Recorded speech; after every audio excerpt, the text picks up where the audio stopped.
Mga idol, napadaan ako dito. Ito nakita ko. Tingnan natin mga idol, mga kalabaw.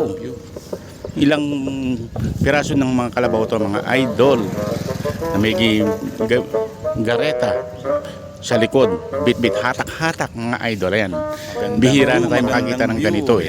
Ayan o, mga idol, ang ganda ng view mga idol. Ayan o, tinatawag nila ito na ano, golden view, mga anihan na ng palay. Ayan mga idol, oh. Very good. Ayos mga idol. Ang sarap dito mga idol. Presko ang hangin. Naku, kung dumadaan lang kayo rito, ang lamig mga idol ng hangin kahit na may araw idol. Ayan. Tingnan nyo mga idol, oh.